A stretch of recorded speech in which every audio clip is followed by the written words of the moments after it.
Muy buenas noches, Buenas desde noches. Arequipa para el Perú y el mundo.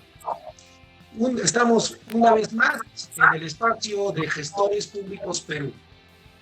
En esta oportunidad vamos a tratar un tema de actualidad y de mucha importancia para el desarrollo nacional. ¿Cuál es el tema de la educación? Obviamente que es un tema muy grande. No vamos a poder afrontar todos los temas en, en esta conversación, pero sí los temas fundamentales.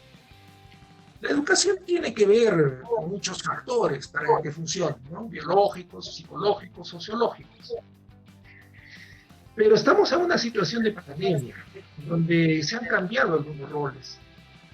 La casa de familia se ha convertido prácticamente en escuela y la comunidad local está atravesando una gran crisis. Hay sobre todo una desorganización social muy grande.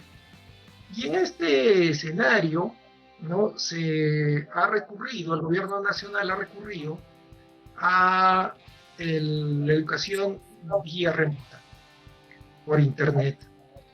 Entonces, una de las primeras hemos convocado en esta noche a tres especialistas en la materia. Gabriel Velatico, profesor, eh, una especialidad en educación pública. También está con nosotros el profesor Juan Carlos Ayacuno, es doctor en educación. Y también está el profesor Edgar Coa Quiste, quien tiene una vasta trayectoria como profesor y también en su momento oportuno, hace muchos años atrás, ¿no es cierto?, como dirigente sindical de los profesores. Como quiera que esta convocatoria que ha hecho gestores públicos, ¿no? ha, ha traído para que podamos conversar con estos tres especialistas, es que vamos a comenzar esta noche con dos preguntas. El primero, ¿está funcionando la educación a distancia? ¿Cuáles son las consecuencias de esta educación a distancia en el futuro? Porque prácticamente estamos casi un año y vamos a estar todo el año en este ritmo. Esto no va a traer consecuencias en la generación que se está educando. Esta educación a distancia es perfectamente superable o qué dificultad, qué consecuencias, ¿no?, van a traer estas medidas adoptadas por el gobierno y en una situación de pandemia. Así que en primer lugar le pedimos al doctor Gabriel Vela que nos señale cuál es su posición en estas circunstancias. Bien, muchas gracias. En primer lugar, agradecer este espacio que nos permite hacer un conjunto de reflexiones sobre lo educativo y en especial lo que es la educación a distancia, pero me gustaría hacer dos precisiones previas. La primera es que generalmente se confunde educación con escuela. La educación es un hecho social, es un fenómeno social, es una práctica que se da en un contexto determinado, determinados principios, orientaciones. La escuela es la institución que tiene una estructura, tiene un presupuesto, tiene normas, tiene personal, tiene varias rutinas. Entonces, a veces cuando hablamos de educación, en el fondo estamos hablando de escuela. Y cuando hablamos de escuela, queremos hablar de educación. Y hay que establecer los límites. La segunda es que se suele confundir que la escuela solamente o básicamente intervienen profesores, cuando en realidad intervienen otros agentes, como el director, como los propios auxiliares, el personal administrativo, el padre de familia y el propio estudiante. Es decir, el propio estudiante también es responsable o responsable de lo que se haga o no se haga en la institución, porque tienen espacios y mecanismos de participación. Bien, dicho esto, efectivamente estamos en una pandemia o una cuarentena dentro de otra cuarentena, porque la educación no solo ha estado media cerrada, medio olvidada en estos tiempos, sino hace mucho tiempo atrás, que no se le daba el valor que se espera, no solamente en términos de presupuesto, de política educativas, sino en el sentido, la dirección en la cual se encamina los procesos formativos. No hablamos solamente de currículos, sino procesos formativos. Entonces, lo que ha hecho esta pandemia es acelerar, hacer visible varias de estas circunstancias que durante mucho tiempo se observaban, ¿no? Por ejemplo, esa deficiente implementación de tecnologías en muchas instituciones educativas, o en los propios hogares, o en las propias instituciones de la comunidad, ¿no? De ahí que ahora se esté hablando de ciudades educadoras, porque no solamente la escuela es el espacio físico en la que se brinda la formación, no son espacios diversos, espacios comunales, espacios públicos, que comprenden no solamente parques, escuelas, iglesias, sindicatos, partidos, sino también nuestras propias familias, nuestros propios hogares. Entonces, lo que ha hecho la pandemia es acelerar estas deficiencias, estas limitaciones, y nos ha puesto como agenda la necesidad de replantear el sentido de lo formativo, el sentido del aprendizaje. Y termino diciendo que, entonces, el propósito no radica en que se aprenda un currículo, que se aprenda una programación. Puede haber muy buena intención con la Aprenda en Casa, que es una política del Ministerio de Educación de emergencia. Puede haber muy buenos programas, incluso muy buenas intenciones con la tablet y otras políticas que se han adoptado para el trabajo remoto de docentes. Sin embargo, hay que hacer una gran campaña, como lo está haciendo ahorita UNICEF, UNESCO, una campaña mundial, para que 1.000 millones de niños aproximadamente en el mundo no están accediendo a la educación en esta época. No porque no estén matriculados en el sistema educativo, sino porque fundamentalmente no están teniendo acceso a las herramientas de la tecnología, ni a radio, menos a la computadora o al celular. Y en el caso del Perú, también este hecho es evidente, que hay profundas limitaciones tecnológicas que nos obligan a adoptar políticas, como lo que se ha indicado, Internet universal. Es decir, así como yo puedo captar la radio sin pagar por el uso de la radio, debería haber un mecanismo en las que yo capto desde mi máquina, mi computadora, mi celular u otro medio, capto Internet y con buena calidad. De tal forma que estas brechas se puedan, por lo menos, aminorar o reducir de manera muy importante en las zonas urbanas y rurales. Creo que esta sería, entre otras, las grandes preocupaciones, y termino diciendo que el profesor también es un agente psicoclave, no para transmitir solamente información, enfoque por competencias, sino básicamente para lo que son procesos formativos, procesos que tienen que ver con la educación en la vida, que tienen que ver con el desarrollo humano en general. Muy bien. Profesor Juan Carlos Callacón, ¿nos podría dar su opinión sobre esta pregunta que hemos formulado y las apreciaciones que ha desarrollado el profesor Vela? Walter, muchas gracias por esta invitación de poder participar en este conversatorio. Yo creo que definitivamente en este momento esta educación remota, en este aislamiento social, definitivamente en el país es una experiencia totalmente inédita, ¿no? Que nunca se ha presentado con estas características.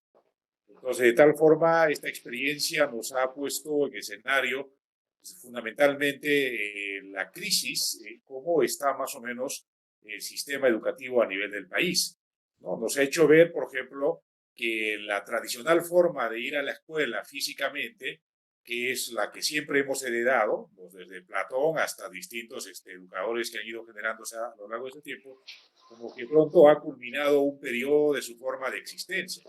Cuando ha podido definitivamente el sistema afianzar con mucha anticipación aquellas experiencias que de pronto también eran alternativos, pero que nunca le han dado importancia en el país, por ejemplo, la educación a distancia.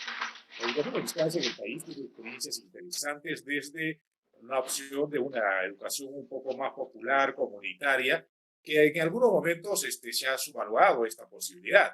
Yo me acuerdo que en algunos momentos, por ejemplo, había escuelas radiofónicas, había experiencias comunitarias al que nunca se les ha dado importancia y estos se han ido anulando. Entonces, nos ha hecho ver que esas alternativas hoy día son mucho más vigentes.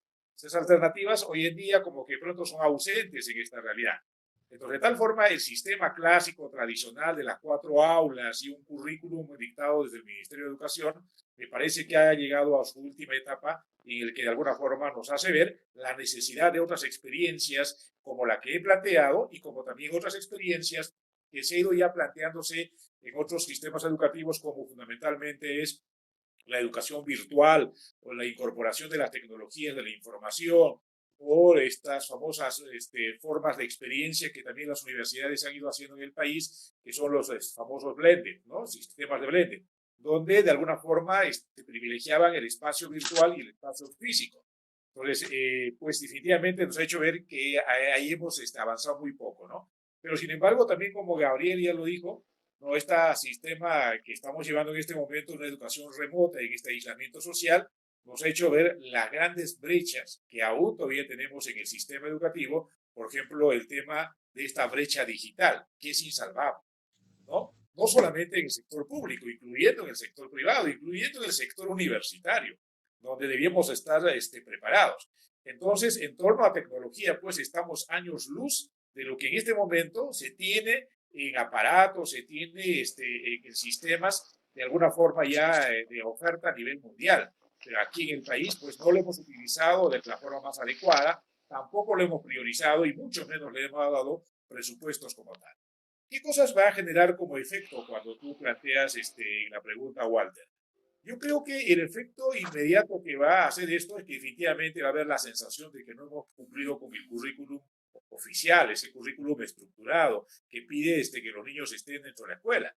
¿Ya? Y al mismo tiempo, pues al no cumplirse con ese currículum, va a haber la sensación de que los estudiantes no han aprendido.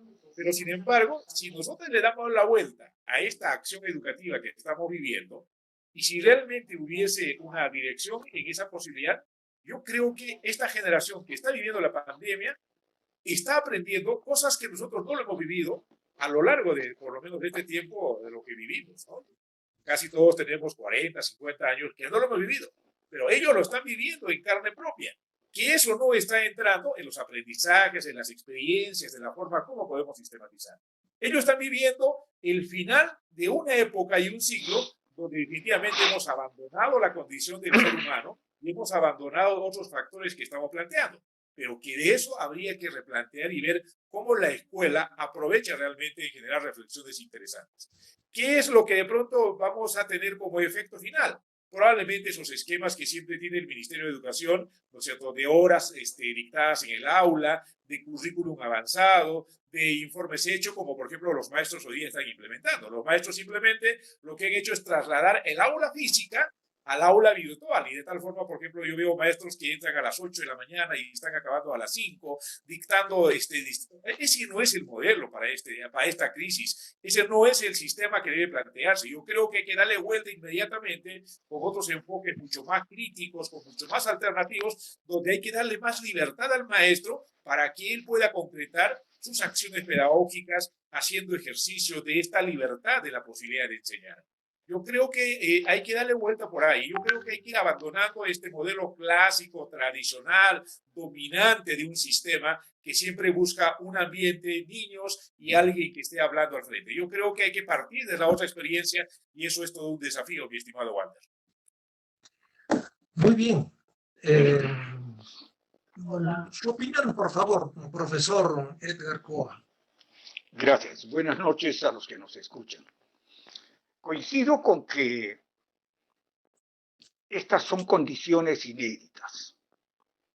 Tenemos un contexto en el que debemos señalar que nunca antes el planeta había vivido en tiempo real una pandemia.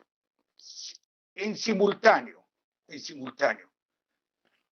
La peste negra, la gripe española, etcétera, se podría decir que estaban muy focalizadas, aún con los cientos de miles de víctimas que provocaron en algunos casos millones, como en el caso de la gripe española. Sin embargo, hay algo que tenemos que decir.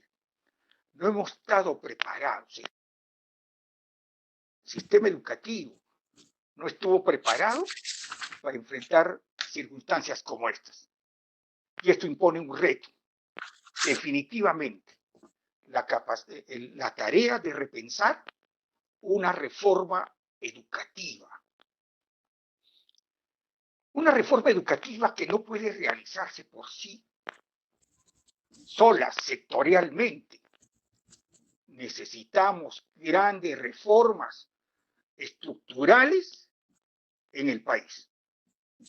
Se habla de las brechas que ha desnudado una vez más, que ha mostrado dramáticamente esta pandemia.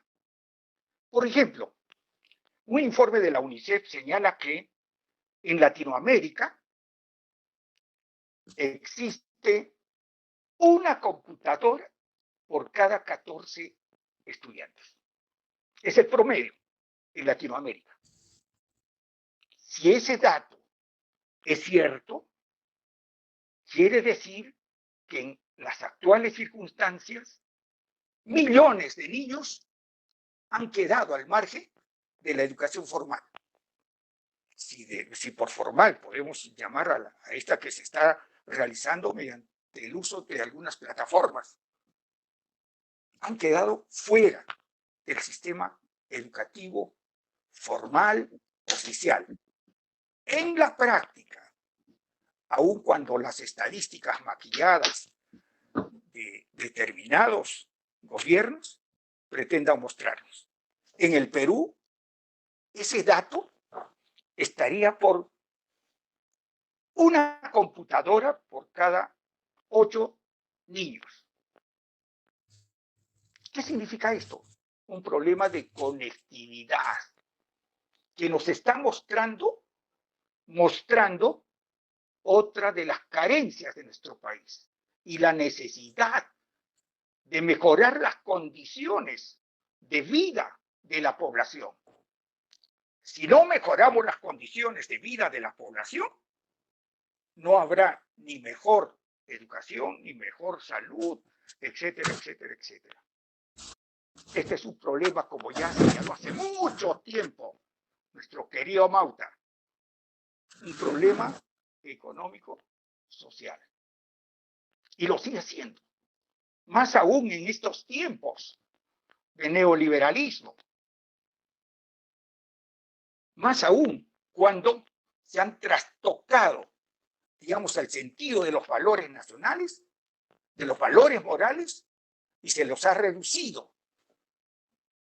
Se los ha reducido al individualismo, al arribismo, al pragmatismo que ha pretendido negar el derecho del pueblo, de la comunidad, a mejores niveles de vida.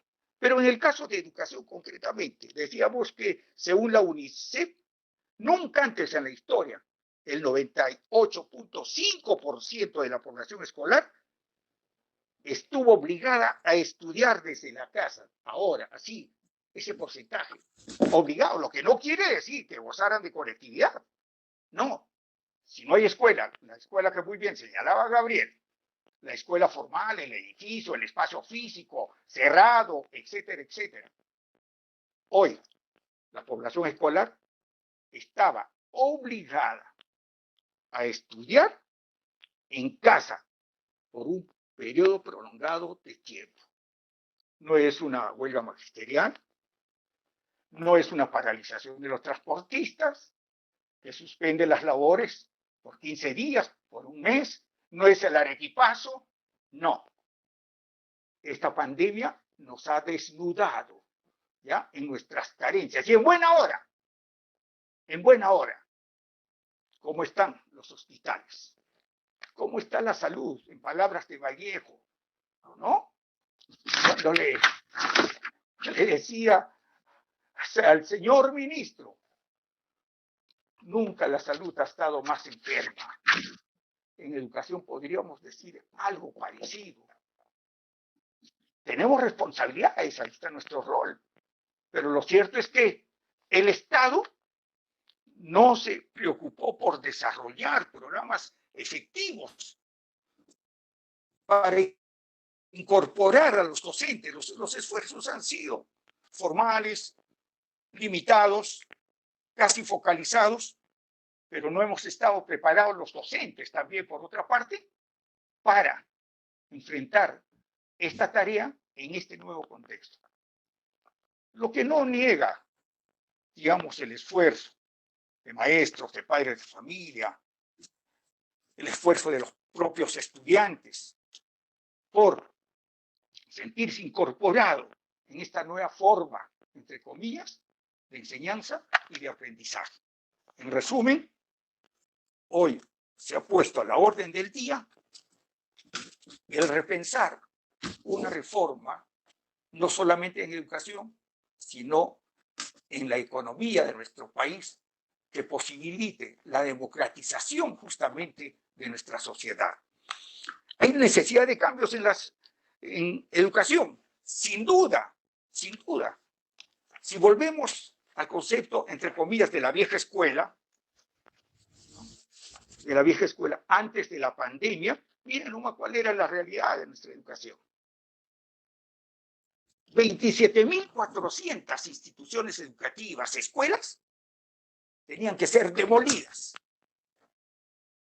Ya cumplieron, digamos, su tiempo de vida efectiva, o sin haber cumplido su tiempo de vida efectiva, se caían por efectos de la corrupción en su construcción.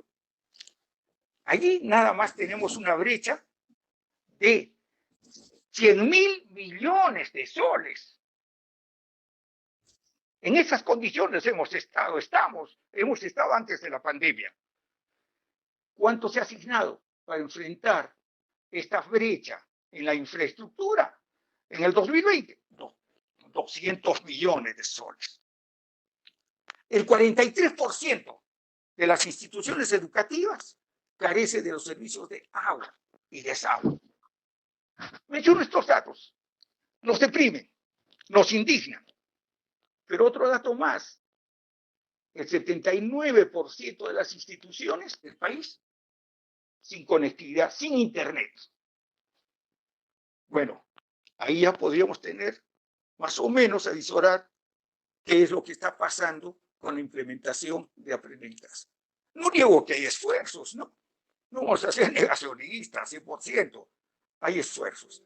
Pero si no se producen en nuestro país, ¿no?, las reformas, que vuelvo a insistir, son necesarias y tienen que nacer desde abajo, y no hay mejor oportunidad, creo, para exigirla desde todos los espacios, ¿no?, al gobierno, que este contexto de pandemia. Así que hay un poco de indignación en mis palabras, pero esta indignación no supera mi esperanza en algo mejor. Gracias, profesor. Es muy común la frase, cuando llueve todo se moja. Y eso no se produce en el sector educación.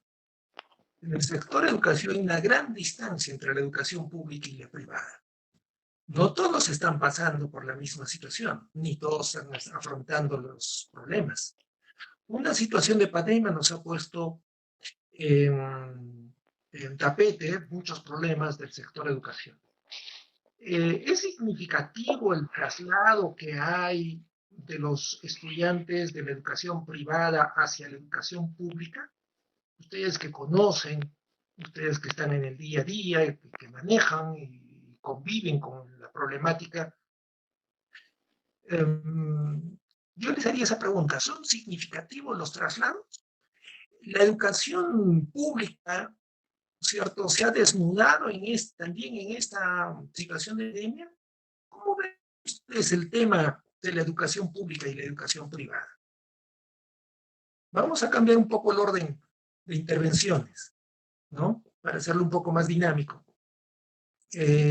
Profesor Juan Carlos Callacondo, ¿nos podrías dar tu opinión sobre este tema de la educación pública y la educación privada y la relación que existe entre ambos?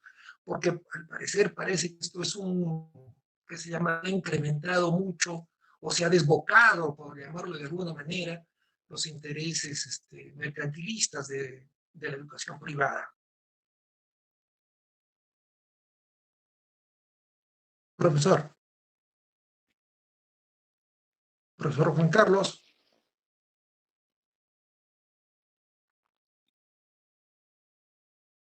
Bueno, parece que nos hemos cortado la comunicación. Profesor Gabriel Vela, ¿cuál sería tu posición en relación a este tema? Bien, es una pregunta muy interesante porque cuando hablamos de educación privada, habría que ver en unos tres estratos, ¿no? Bien marcados. Colegios privados de altos ingresos económicos, incluso la pensión es en dólares, incluso las condiciones son pues muy eficientes en cuanto a espacios a calidad de profesores. Hay que hablar que hay una educación privada de calidad, yo creo que no podríamos negarla, ¿no?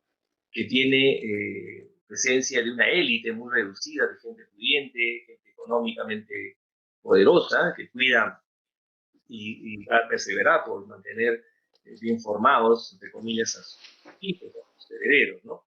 Hay otro grupo, sin embargo, que está por debajo, que es un grupo de colegios que no logra una categoría A, por decir así, que son colegios más masificados, que incluso tienen un lenguaje más de centros preuniversitarios, en la pelea por el ingreso a la universidad, una educación con algunos médicos, ¿no? Pero fundamentalmente con intereses más efectistas, ¿no? de la esperanza que ingrese a la universidad.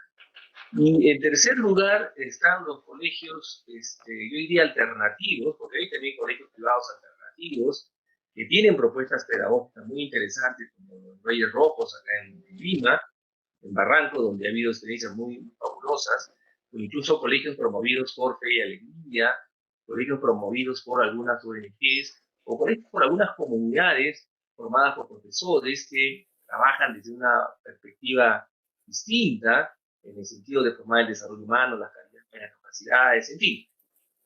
Y en el último grupo están colegios privados, que son los que quedan pues, de la esquina de la casa a la vista, ¿no?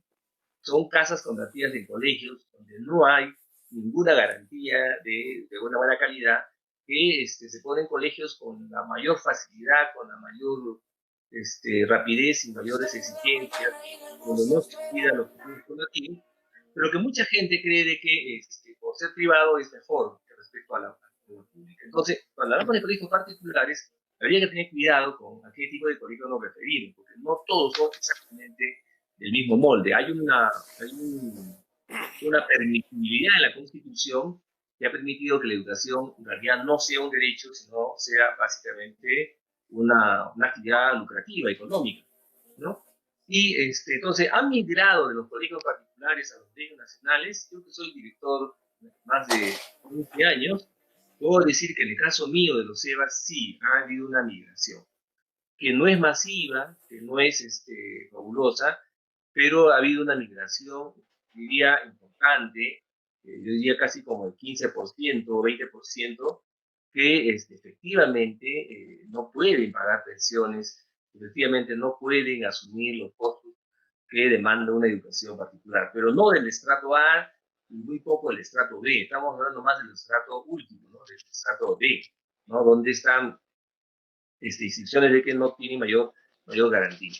¿Esto qué significa? Significa de que la educación en general debiera ser, como son otros países que tienen primera categoría de los rankings en las pruebas internacionales, que algo nos dicen, no lo dicen todo, nos dicen algo, que efectivamente, como en Finlandia, la educación es pública, ¿no? Y es pública porque el Estado asume que la educación, como la salud, no debieran ser hechos colectivos, no hechos dependiendo del poder económico.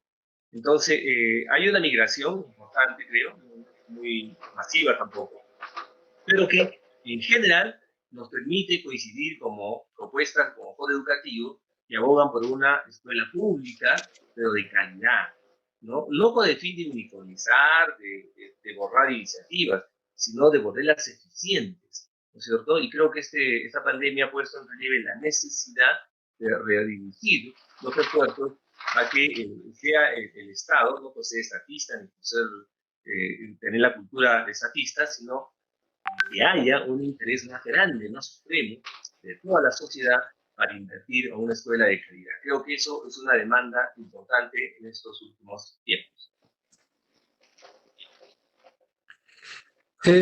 Profesor Edgar Coa, tu opinión sobre esta materia, por favor. Sí, Bueno, mira, sin duda, yo creo que el tema de la diferencia entre un colegio particular y un colegio público es la otra brecha que en el país no se ha superado, ¿no? Aparentemente en el país existe una predominancia de la cantidad de colegios privados respecto a la cantidad de colegios públicos. Aquí en la región de Arequipa, por ejemplo, hay más del 50% de colegios particulares que atienden un sector importante con un currículum que definitivamente es único, emanado por parte del Ministerio de Educación, y el otro sector que es esencialmente, en este caso, público, ¿no? De alguna forma, pero en cantidad de estudiantes, la escuela pública sigue siendo la más privilegiada porque finalmente atiende a un sector mayoritario de la población. Entonces, esa es una relación que existe en esta circunstancia y en estas características fundamentalmente, ¿no? Pero, sin embargo, uno se pregunta y dice, ¿cuál es la naturaleza de un colegio privado y cuál es la naturaleza del colegio público? Y yo creo que eso sí lo podemos ver en la experiencia mismo de nuestros estudiantes y nuestros ciudadanos.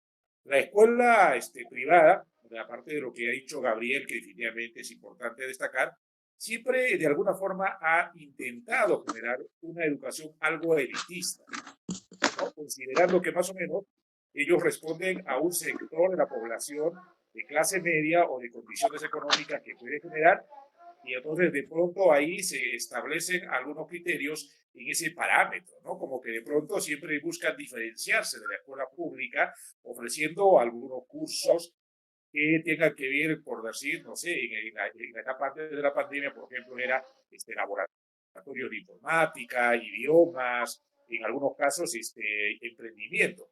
Lo que de pronto eso te muestra la posibilidad de que ellos tienen la posibilidad de flexibilizar el currículum e incorporar más horas y ofertar a partir de esto, ¿no? Que de alguna forma genera esta tendencia aparentemente de algo especial, algo diferente, ¿no? Y al que agregan esencialmente esta condición de la demanda de que los puedan llegar a la universidad como un paso inmediato, ¿no? O buscan, en el caso del equipo, por ejemplo, colegios privados, hasta de 4 tipos, ¿no? Colegios que atienden a un segmento de tipo A, donde tienen características totalmente particulares. Por ejemplo, los colegios no están pensando en universidades nacionales, ¿no? Y tampoco particulares públicos, sino esa gente está pensando en universidades de Europa, incorporaron este sistema de bachillerato dentro de su currículum, etcétera, ¿no? Y tienes otro segmento fundamentalmente de colegios que han estado orientados con una orientación fundamentalmente más religiosa, que es un sector interesante, tradicional, que sí ellos piensan, por ejemplo, en estudiantes a llevar a las universidades, en este caso, de un nivel también particular, como en Lima, que es su mercado, ¿no? Y otro grupo de universidades, de colegios particulares que buscan, ¿no es cierto?, copar los estudiantes acá de los colegios, de las universidades particulares que tenemos, ¿no? Y otro segmento que definitivamente, que de alguna forma, tampoco tiene el nivel competitivo que tiene tal vez la escuela privada como tal. Pues ahí encuentras toda una gama de colegios privados que tienen una oferta y una demanda que van atendiéndose con estas características, ¿no? Sin embargo, el colegio público como que de pronto es bastante homogéneo, ¿no? Que puede, de alguna forma, sus egresados aspirar a las universidades particulares, o como también, fundamentalmente, la aspiración de ellos es llegar a la Universidad San Agustín o universidades de este nivel. Entonces, eso como que de pronto te mide, ¿no es cierto?, las expectativas que las familias tienen respecto a sus hijos y cómo el sistema no le permite a aquellas personas que de repente tienen la capacidad como para poder generar mejores competencias, como que de pronto se plantea. Ahí, de alguna forma, la escuela pública en estos últimos años ha ido generando, ¿no es cierto?, algunas alternativas que se plantean, ¿no? Entonces, eso te genera como de pronto una brecha social, ¿no? Como que de pronto eso genera alguna forma de elitización al otro lado, que de alguna forma luego se expresa, ¿no es cierto?, en las formas de las capas y en los estratos sociales que se asientan en el caso del equipo como tal. Entonces, yo creo que definitivamente estas brechas van a ir cerrándose porque la escuela pública ha tenido un avance importante desde el momento en que se revalora la carrera pública del maestro. De alguna forma también se incorporan algunas variables de cómo los maestros van generando algunas otras prácticas distintas. Y yo creo que ahora sí viene el desafío de la escuela pública. La escuela pública, en la medida de que la escuela privada, pues definitivamente se ha quitado la careta, ¿no? Su misión y su propósito no es la educación, no es formar ciudadanos, sino es la rentabilidad, es el dinero. a pesar de que son instituciones civiles del lucro, pero sin embargo, pues, hacen dinero. Y los dineros salen a partir de alguna modalidad. Y por eso que muchos han visto ahora, de alguna forma, transitar a la escuela pública y tratar de buscar la educación de calidad. Pero ahí la escuela pública definitivamente tiene un gran reto de cómo replanteamos, de cómo generamos y competimos con esos niveles de mayor oportunidad luego en los procesos fundamentalmente de ascenso o de oportunidades en la formación universitaria como tal. Entonces, yo creo que ahí definitivamente hay muchas cosas por visualizarse, ¿no? Yo creo que esta brecha hay que ir disminuyendo, ¿no? De tal forma que todos tengan la misma oportunidad y esencialmente formen ciudadanos y que de alguna forma también respondan a las demandas y a las expectativas que hoy tiene la sociedad. Su opinión, por favor, profesor Edgar Coa. Ciertamente, las brechas están allí. Fíjense, el 29.4% de la educación está privatizada. Datos nacionales. Juan Carlos acaba de recordar algunas cifras de la región. Casi 50% privatizado. Pero esto parte porque del 90, especialmente el 90 para adelante, se produjo un proceso de desideologización de las universidades, se empezó a implementar en contrapartida una ideologización contraria a lo que significara lo público. La salud pública, la educación pública, por ejemplo.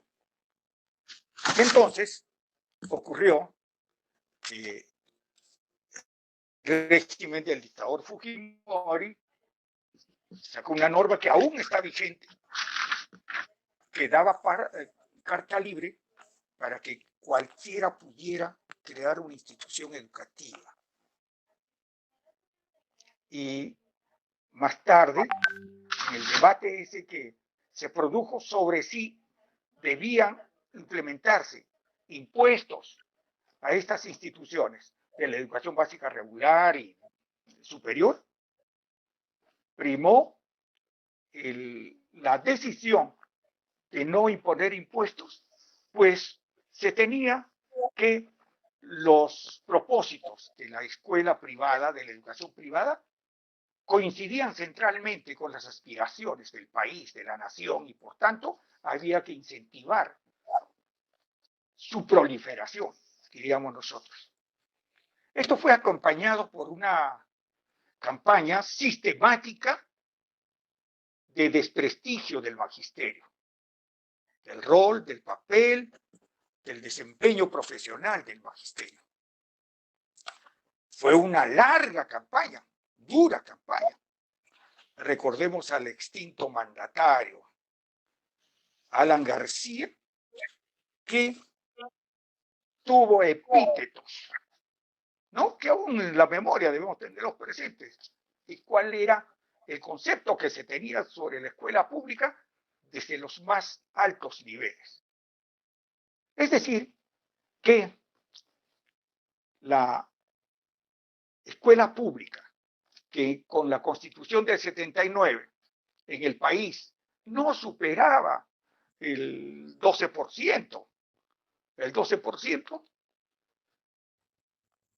30 años después de implementar políticas de desmontaje, de desprestigio, de liquidación, diría yo, de la escuela pública para favorecer la proliferación de la escuela privada, tiene como resultados los que estamos viendo en estos momentos.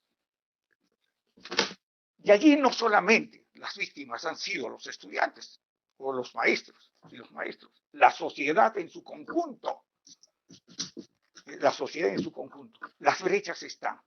Recuerden ustedes, amables televidentes, recuerden lo que ocurría con Telefónica, esa empresa transnacional.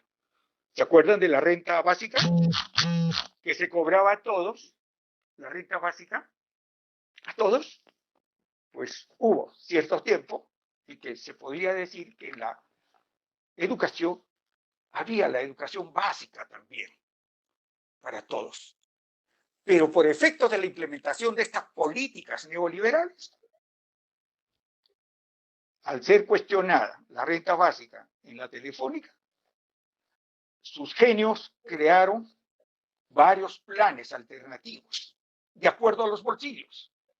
Diversificaron la oferta telefónica. Lo recordamos, ¿no? Hay planes para cada necesidad, decían ellos. Y entonces lo mismo empezaron a hacer con la escuela. Y como muy bien ha señalado Juan Carlos y Gabriel, entonces empezaron a haber todo tipo de escuela privada, incluso en el sector público, hasta hoy. Colegios emblemáticos, ¿no? Y obviamente no emblemáticos de la zona urbana marginal, de la zona rural, etc. Una diversificación, pero sobre todo en la oferta de la escuela privada. Allí se señalaba, por ejemplo, que habían escuelas que se podrían calificar de A, B, C, D, E en el sector privado. Ello explica un poco ahora la crisis que estamos viviendo, explica el porqué de la migración a la escuela pública. Yo no creo porque la hayan visto mejor. De hecho, que la escuela pública, en muchos aspectos, en promedio, ha superado los niveles de la escuela privada. Pero de la escuela privada, que como han señalado, están en los escalones más bajos. La crisis económica ha empujado a esos padres de familia. Yo no creo porque tengan fe en la escuela pública, sino porque han sentido que no tenían otra alternativa. Otra vez aquí el tema de la democratización de la sociedad. Ahora, ¿qué es lo que está ocurriendo? Como también se ha señalado, hay escuelas que tienen distintos nortes. Pues las élites de Lima piensan en Oxford, Yale, Cambridge, Harvard, etc. Las élites provincianas, regionales, aspiran a las universidades de élite de su región o dirigen su mirada a Lima. Eso todavía está en nuestro país. Alguien podría decir, como escribió alguna vez Guillermo Sonda y Raúl Vargas hablando de la educación, ¿no? Una educación, o como decía, por ejemplo, Teresa Tobar, decía, ¿no? Con la educación, el súbdito pasó a intentar convertirse en ciudadano, pero las formas de dominación continuaron. O como también nuestra Flora Tristán había dicho alguna vez, ella escribió en Peregrinación en una paria, ¿no? Refiriéndose a la educación. Dice, ella constató que el embrutecimiento del pueblo era una constante, producto de que al indio se le negaba el derecho a estudiar. La educación debe jugar un papel muy importante en la transformación del país. Y como creo había escrito alguna vez brasileño Paulo Freire, ¿no? La educación no va a cambiar a la sociedad, decía, ¿no? La educación va a cambiar a los hombres que van a transformar la sociedad. Y tenemos que volver la mirada nuevamente a esta reforma que se requiere, no la escuela pública, la escuela en general, la educación en general. ¿El 6% ayudará? Vieja reclamación, vieja aspiración, vieja exigencia del magisterio y de parte de la sociedad. No es únicamente un problema de presupuesto. Ese es un problema importante. Pero sobre todo, que por medio está nuestra visión como nación, como país, y eso tiene que ver los otros componentes estructurales para desarrollar ciertamente una escuela que brinde las mismas oportunidades al hombre de la ciudad, al hombre del campo, a todos los peruanos. La escuela pública tiene que replantear nuevamente, digo, tiene que repensar una forma, no únicamente de renovarse, sino de trascender en vísperas del Bicentenario Nacional. Hasta el momento que estamos conversando, se ha hablado de los graves problemas que afectan al sector de educación. Pero ustedes han mencionado de la educación de calidad.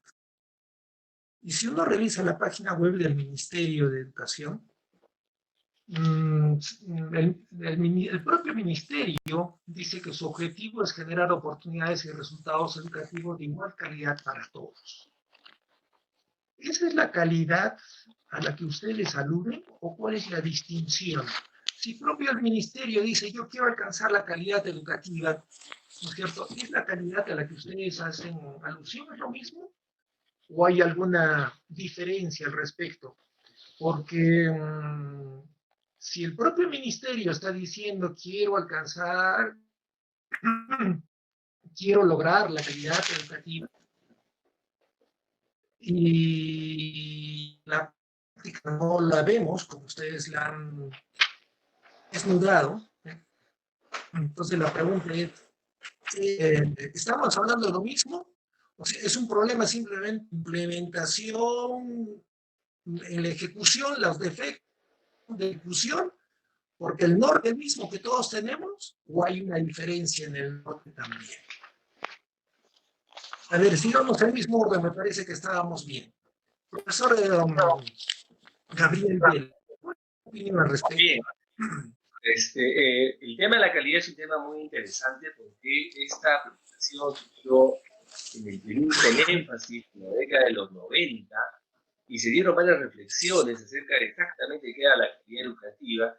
Y hoy por hoy los presupuestos, las concepciones están cada vez más claras, porque hablar de calidad, nos guste o no, directamente es hablar de estándar, de características peculiares, particulares que poseen las instituciones, ¿no?, que están hoy establecidas en normas, en aspectos normativos, porque creo que en general no tenemos el escenario de los años 90, de los años 2000. Tenemos que reconocer que como país y como sociedad hemos también cambiado. Hay cosas que han ido mejorando, han ido perfilándose, y para suerte o beneficio de la población, ¿no? Tenemos un CINEACE, que es una encargada precisamente de los temas de acreditación, de licenciamiento, de certificación, y hay documentos que hablan de dimensiones, factores, estándares, que está establecido exactamente cuándo hablamos de una educación de calidad.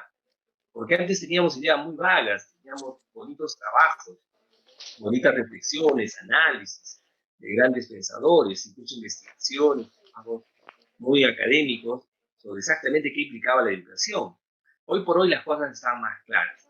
La calidad pasa por varias cosas, ¿no? Una, por ejemplo, pasa por una buena gestión. Gestionar una institución es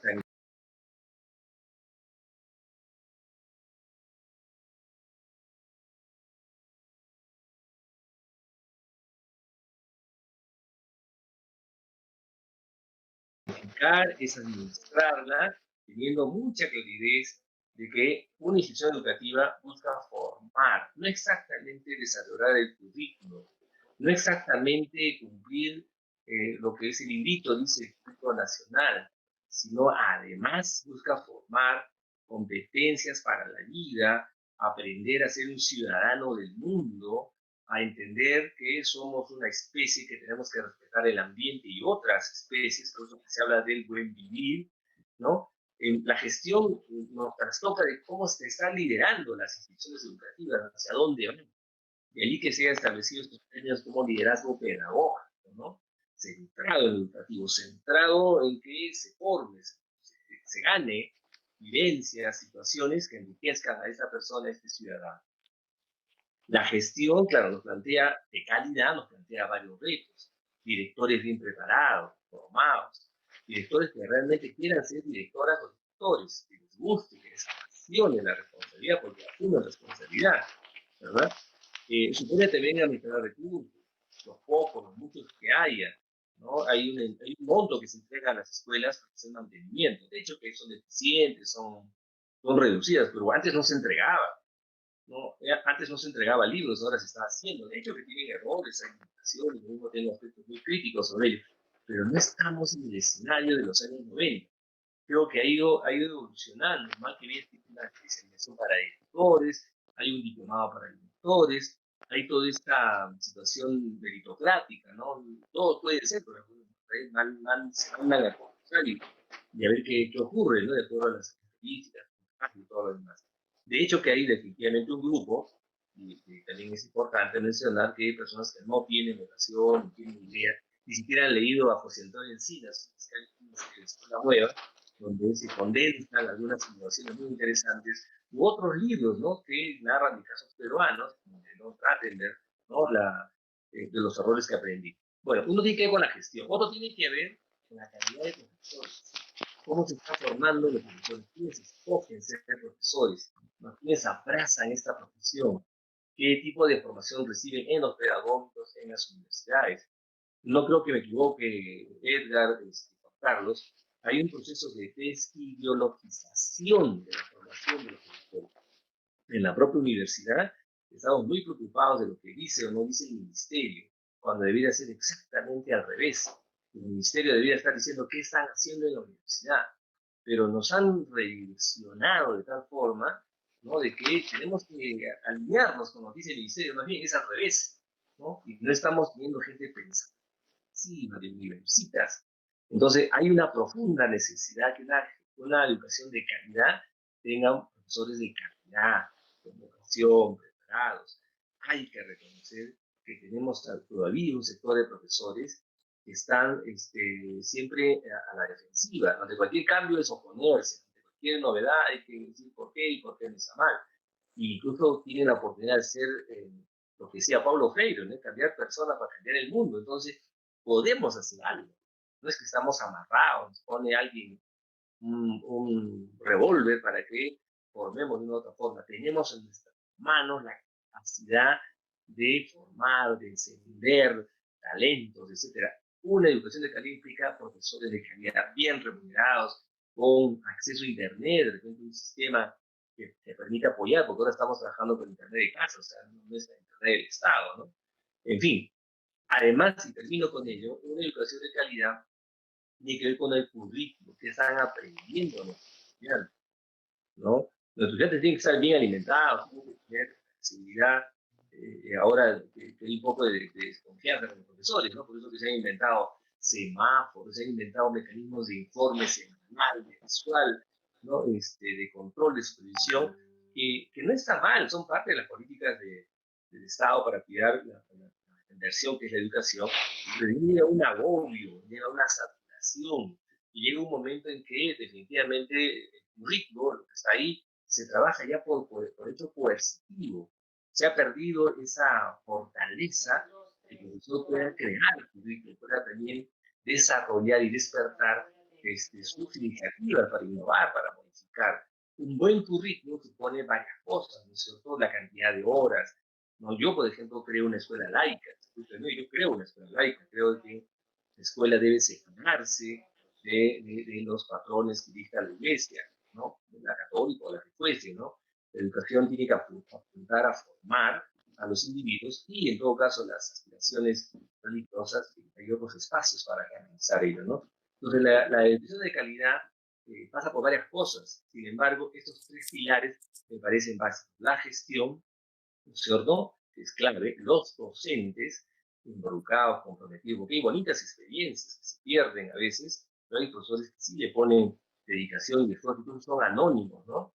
Y también un buen currículo que supone una construcción colectiva de qué tipo de educación queremos, por ejemplo, a 2036 con el proyecto educativo nacional. Muy bien. Profesor Juan Carlos Callacón. intervención, por favor.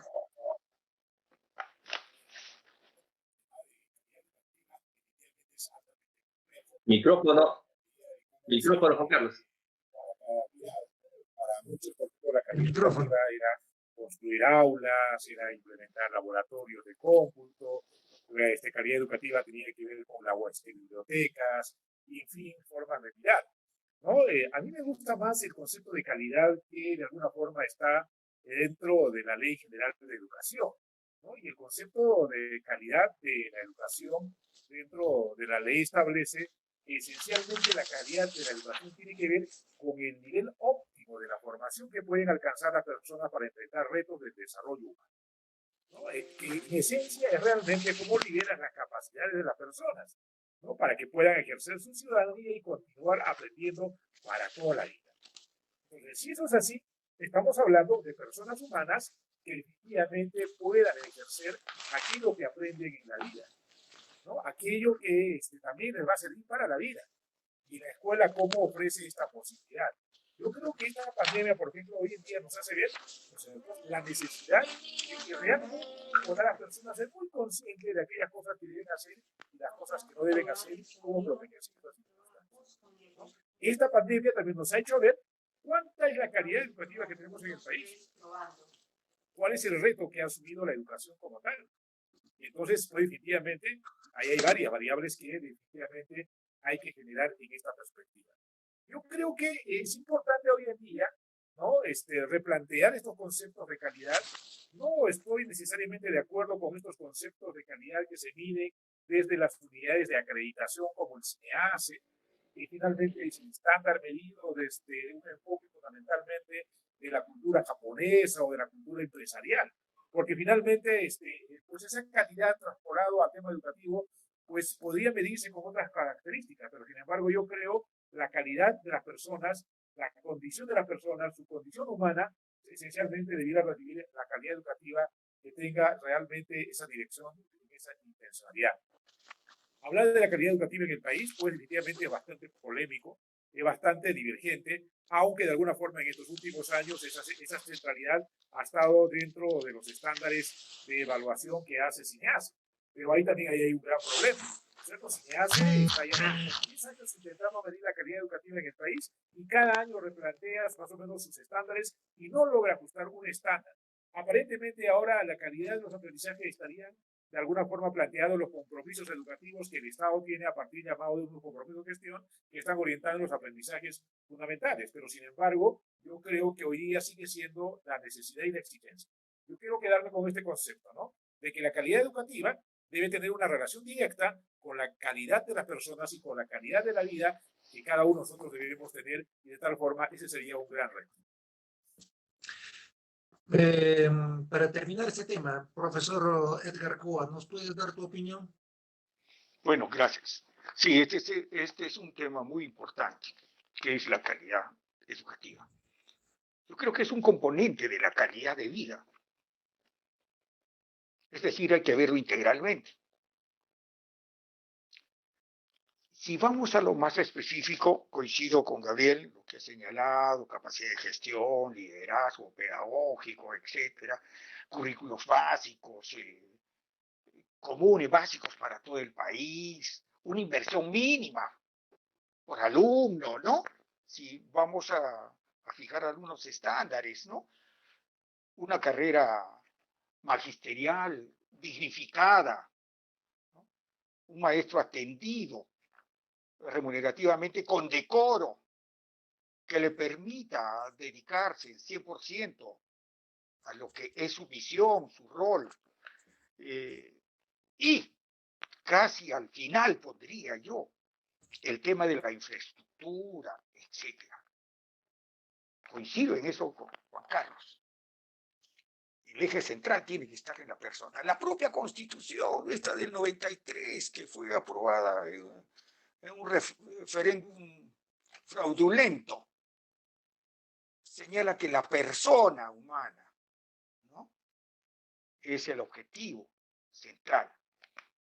Entonces, repito, me parece que este concepto es básico, central, la calidad educativa como parte de la calidad de vida.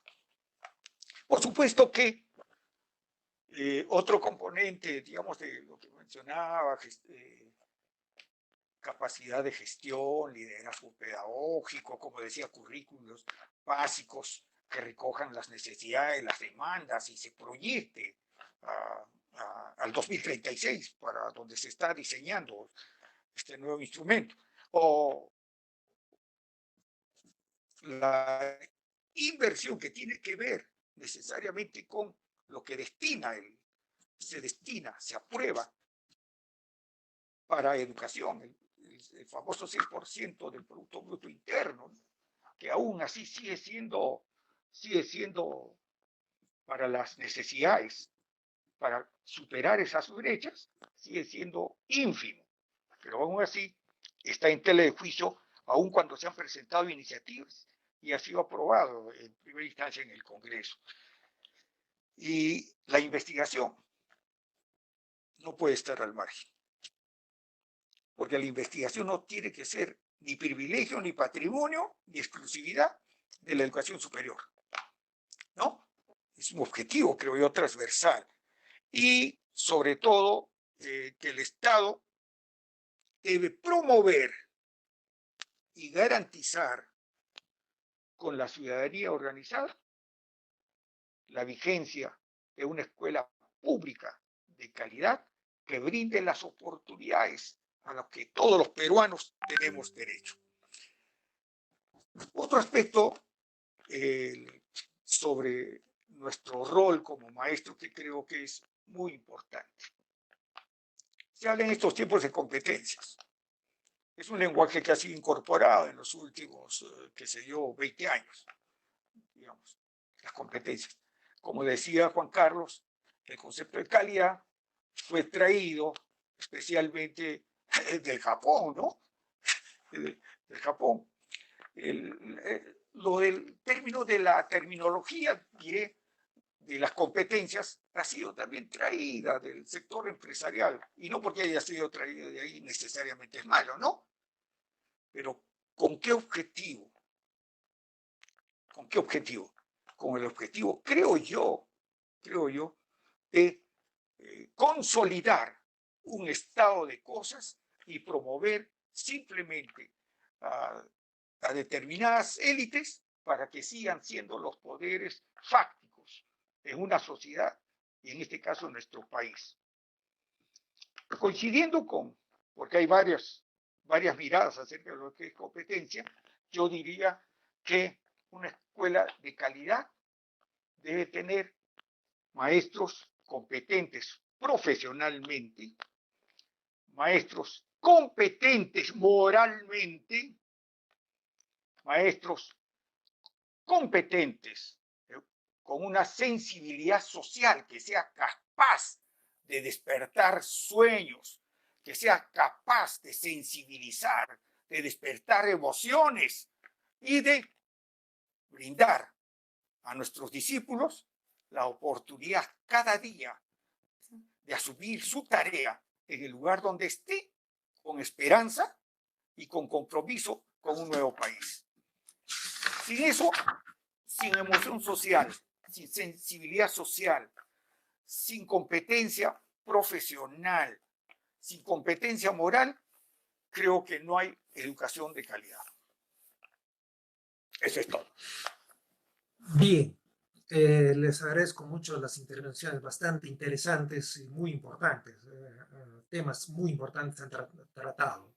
Yo quisiera en esta última ronda que demos una pincelada, porque ya el tiempo no nos va a alcanzar para más, de hablar un poco sobre la gestión educativa, ¿no? En la ley de reforma magisterial hay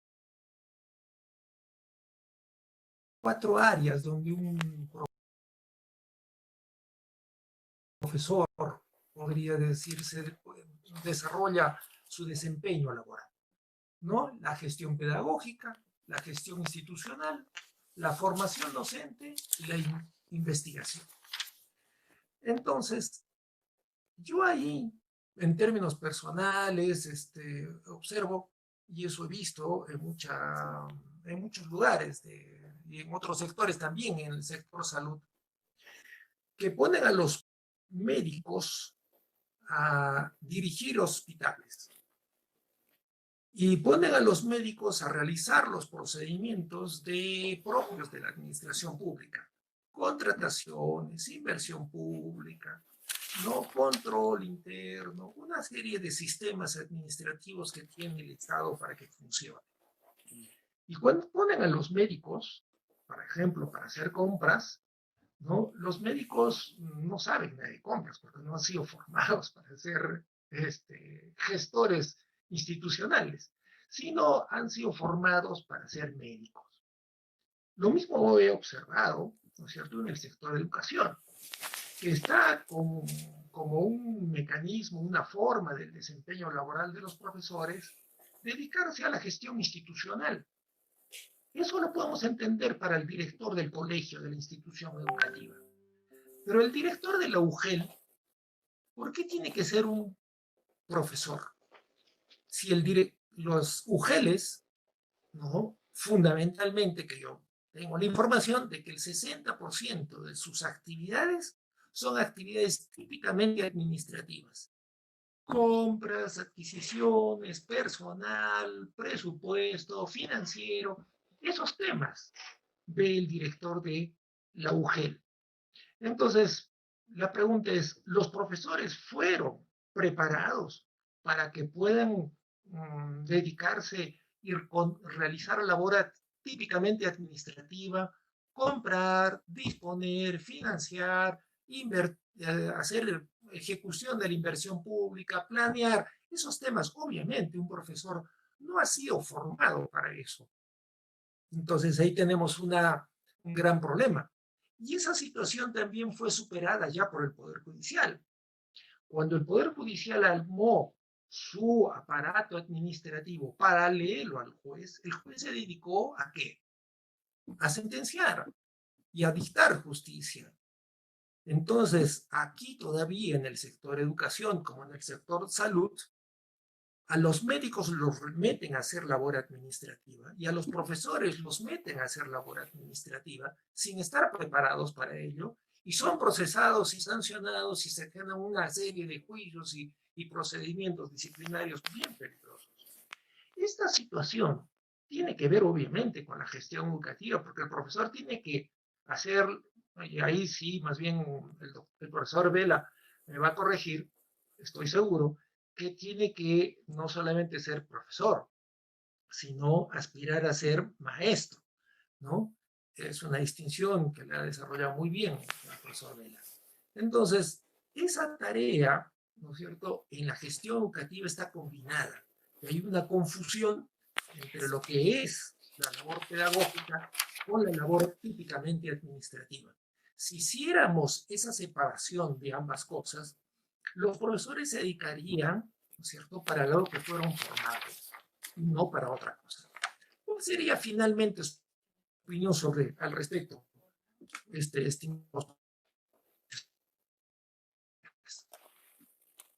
Comencemos con el profesor Vela. Bien, muy interesante la pregunta y efectivamente nos obliga a reflexionar exactamente qué es un profesional de la educación. Hablamos de un profesor. Un profesor puede ser docente. ¿Qué hacen los profesores? Enseñar. Enseñamos en primaria, enseñamos en la universidad, enseñamos distintas materias, qué sé yo. Es la docencia, bonita, apasionante, que echamos mano a la didáctica, que es una ciencia, una disciplina de la pedagogía que estudia los principios, los postulados que regulan los procesos de enseñanza o dirección del aprendizaje, como el nombre que quisiéramos dar. El ser profesor nos obliga a hablar de otra cosa, no solamente la docencia, sino tiene efectivamente, como dice la norma, distintas posibilidades. En la universidad yo enseño el curso de gestión educativa en la UNSA y enseño justo el curso que trabajo, digamos. No estoy enseñando algo que no sé. Tengo más de 11 años en el cargo y he ocupado cargos también de dirección, tanto en la REA como en el EGES, en la OMPE, en fin. Y con toda esa experiencia es que se forman los estudiantes en lo básico, elemental de lo que es gestión educativa. que se lleva en 2 semestres, semestre 1 y semestre 2. Y además hay la posibilidad de seguir otros estudios de posgrados, de maestría en gestión educativa, o segundas especialidades. Efectivamente, el perfil para ser director es muy distinto que para el ser docente, que va a enseñar. El maestro, claro, tiene otra categoría, es el que tiene discípulos, seguidores, ¿no? Que enseña, ¿no? Solamente. Tiene discípulos, continuadores, incluso puede ser maestro sin ser profesor. Entonces, ¿qué tan preparados están nuestros profesores para asumir cargos? Efectivamente, hay grandes limitaciones, ¿no? Antes había escuela de directores, que era un espacio en el que se formaban, recibían cursos de planificación estratégica, de presupuesto, ¿no? Hoy por hoy hay las segundas especialidades patrocinadas por el propio Ministerio de Educación, diplomados, ¿no? Costeados y financiados por el Estado, en la que los profesores hemos estado en varios días, varios meses, en jornadas muy extensas, recibiendo información de todo tipo. Incluso actualmente todavía continúa el tercer grupo, el cuarto grupo, en la que están recibiendo información básica sobre liderazgo pedagógico, que no es una palabra cualquiera, tiene todos los enfoques, los planteamientos, que es la gestión, pero centrada para lograr aprendizajes. Hay un mapa de procesos del Ministerio de Educación que establece cuáles son las prioridades educativas, ¿no? Y creo que en general un profesor sí podría asumir un cargo de dirección de UGEL o de la DREA o incluso del Ministerio de Educación, Ministro de Educación. Justo ha sido esa la crítica, ¿no? Que asumía el Ministerio de Educación un economista, un abogado, otro profesional, con muy buena intención, incluso con muy buena formación en términos de gestión, de administración pública. Sin embargo, el conocimiento no siempre era centrado en lo educativo, estaba más centrado en los procesos administrativos y no había el enfoque pedagógico. Entonces, para ser directivo de DREA o ser un gestor de estas instituciones, se tiene que tener un pie en lo pedagógico, el método teórico, conceptual, procedimental, la información propiamente educativa, que es el arte que tenemos, no es cuestión de hablar, es cuestión de liderar procesos, de entender cuál es la lógica del enfoque por competencias, la lógica de las evidencias, eso hay que tenerlo claro, o sea, no son palabrejas que han inventado, o sea, son grandes tendencias, muchas con las cuales yo comparto, porque nos está permitiendo un salto a la educación en varias cosas, que no se está aplicando bien, es otro tema. Pero el otro pie tiene que tener en la administración. Yo, por ejemplo, he estudiado Derecho, tengo más o menos una base, ¿no? Y eso también me ayuda, digamos, a conducir. O sea, no se trata que sea un profesor común y corriente, ¿no? Se trata que un profesor que tenga esta formación, esta preparación, y precisamente hay cosas que uno consulta, ¿no? Por eso pues, tiene maneras de ser asistido por un administrador, un abogado, incluso con especialidades, uno especializado en logística, uno especializado en contabilidad, en fin, ¿no? Pero lo que se hace en la escuela no es tan complicado como para ponerse a llorar. O sea, en realidad, claro, nos estresa, nos angustia, nos genera dificultades incluso administrativas, es cierto lo que dice el doctor Walter. Sin embargo, son partes de la función, ¿no? Como cualquier otro profesional, en un momento tiene que administrar el ingeniero, el abogado, el psicólogo, ¿no? O sea, son parte, creo, de la función. Entonces, se trata de que se haga bien. Y ahora en el mundo, tanto con la OCDE como otros organismos, hay toda una oferta de formación en gestión. Y hay bastante información, algunas muy ricas, ¿no? Como el clima institucional, habilidades blandas, ¿no es cierto? El trabajo en equipo, el trabajo colegiado. Yo creo que se ha avanzado harto, no lo suficiente, pero se ha avanzado algo respecto al escenario que antes había, ¿no? Y por supuesto hay todo tipo de directores. También hay casos espectacularmente desastrosos, ¿no? Que lo podemos ver también incluso en la prensa y todo lo demás. Creo que estamos en ese desafío y ojalá que lo hagamos muy bien. Profesor Edgar Coa, ¿nos podrías dar tu opinión al respecto? Bueno, coincidiendo que efectivamente en esta última década se han presentado una serie de oportunidades para que justamente el rol del director signifique un salto cualitativo respecto, digamos, al concepto tradicional de editor, ya sea de escuela como de las otras instancias, como UGEL o gerencias regionales, como en el caso de Arequipa. Se requiere cierto perfil, ciertamente. Y no es que de plano algún otro profesional, creo yo, no puede asumir esa responsabilidad. Tiene que cumplir ciertas condiciones, ciertos requisitos, ¿no? Ciertos requisitos. También dependerá de la formación, digamos, en este caso también política, porque es una función que no deja de ser política, de la formación política, de sus capacidades profesionales, y ello va a derivar en el énfasis que ponga en uno o en otro aspecto. Como decía Gabriel, por ejemplo, ¿no? Determinados ministros teniendo calidades profesionales en sus especialidades, ponían más énfasis en, seguramente, en cautelar la administración de los fondos del Ministerio de Educación, o simplemente en convertirse en simples administradores de la crisis por la que históricamente está atravesando nuestra educación. Así que de mi parte no hay, digamos, un negacionismo hacia que algún otro profesional que cumpla el perfil que permita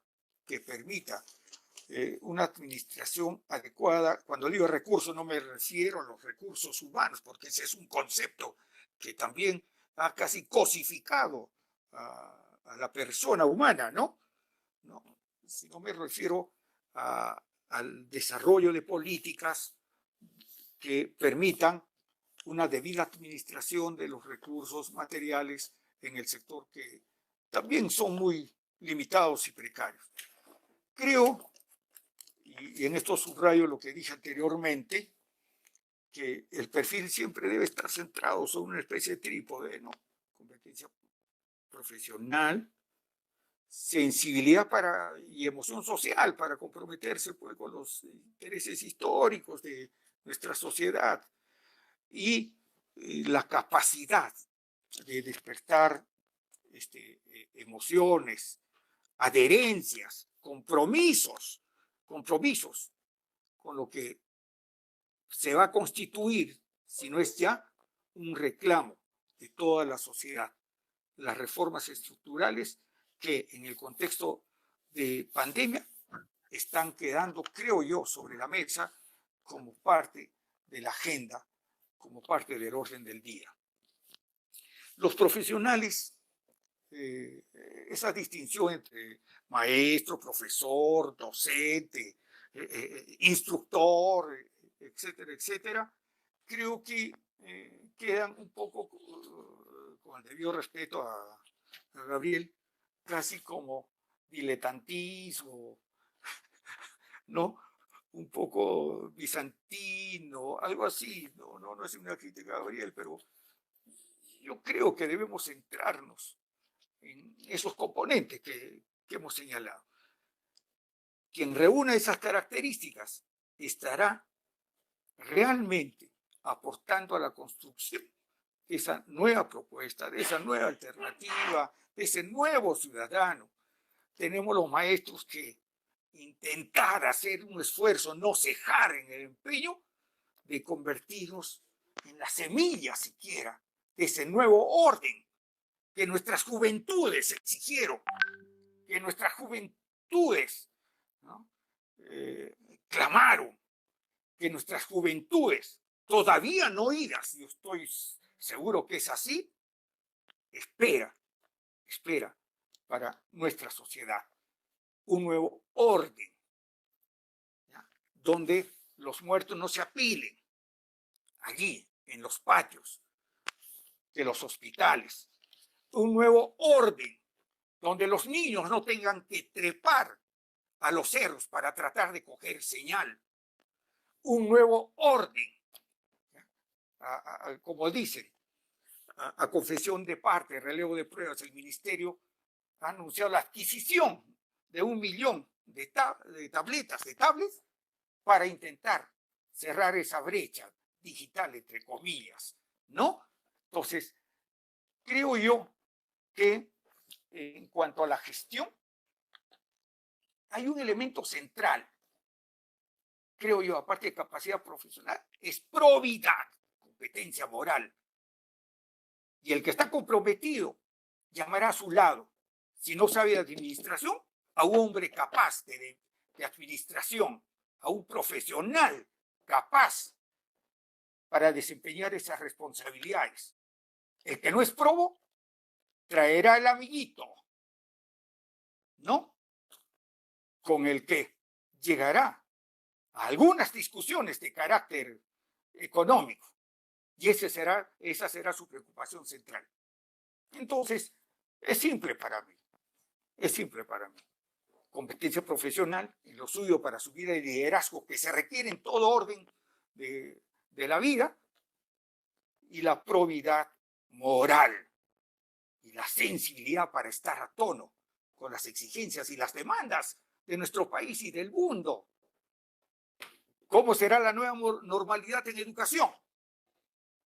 No pensemos solo en mascarillas, pensemos en quitar a esos grupos fácticos, no la mascarilla, sino las caretas, y quitarle esos lentes, y que el cristal sea único para todos, o que no haya simplemente cristal, para aprender a ver y leer la realidad.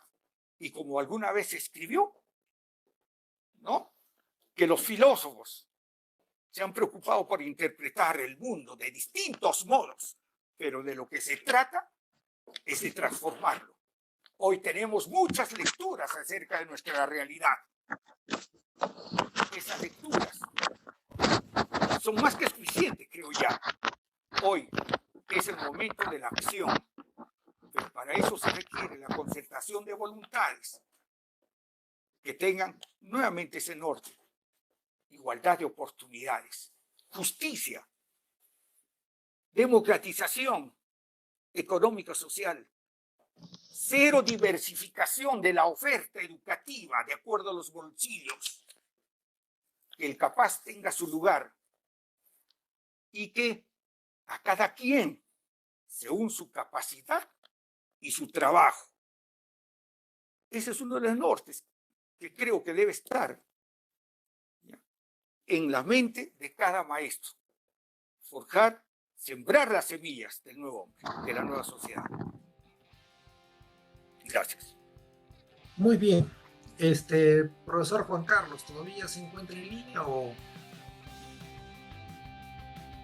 si se acortó la comunicación con el profesor Juan Carlos?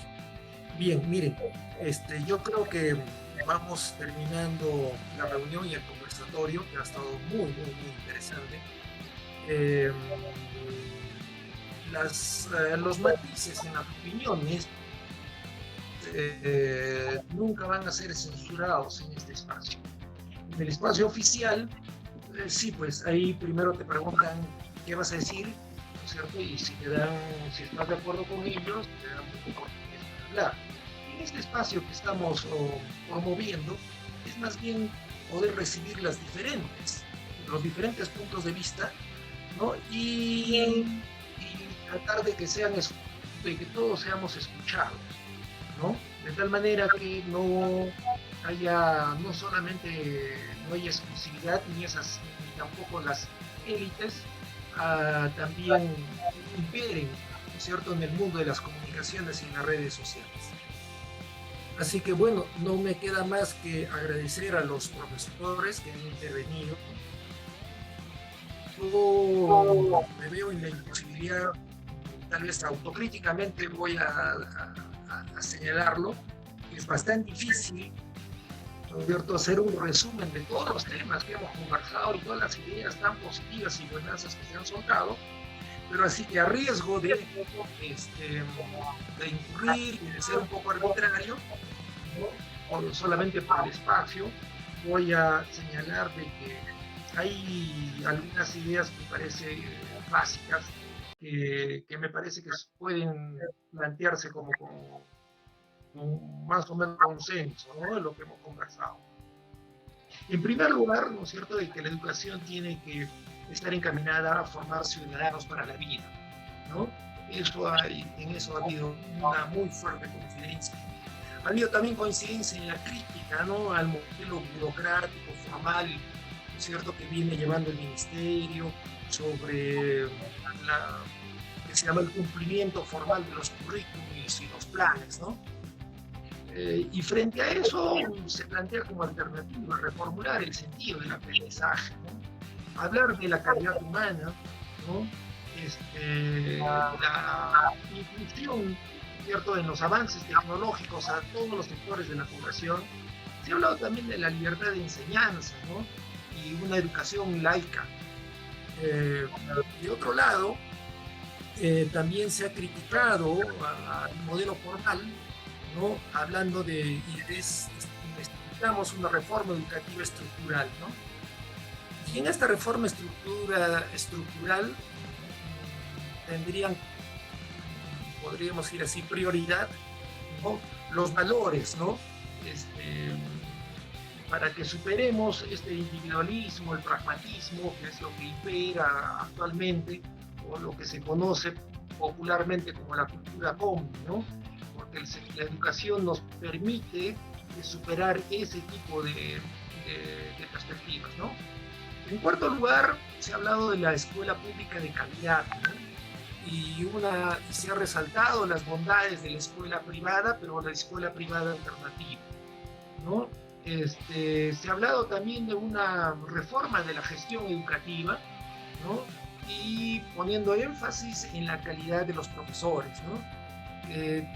Tenemos que hablar, ¿no es cierto?, de profesores pensantes, con vocación, con espíritu colectivo, ¿no?, para que podamos ir construyendo, ¿no?, una educación y que la educación en nuestro Perú también recupere, ¿no?, y le ponga atención al desarrollo de múltiples experiencias virtuosas, ¿no?, y que se han venido desarrollando en diferentes aspectos del desarrollo educativo, ¿no? En fin, más o menos son algunas de las ideas centrales que hemos conversado. Agradecemos a todos nuestros invitados, al profesor Gabriel Velaquico, al profesor Edgar Coaquispe y al profesor Juan Carlos Callapondo por su participación en este conversatorio, y a todos nuestros espectadores les anunciamos que la próxima semana, ¿no es cierto?, volveremos a tratar otro tema también de interés regional, nacional, que tiene que ver con la gestión pública, ¿no?, siempre en la perspectiva, ¿no?, de pensar en una nueva gestión pública para un mundo nuevo, en una superación, ¿no es cierto?, del estado actual que nos encontramos. Bueno, muchas gracias y hasta acá terminamos.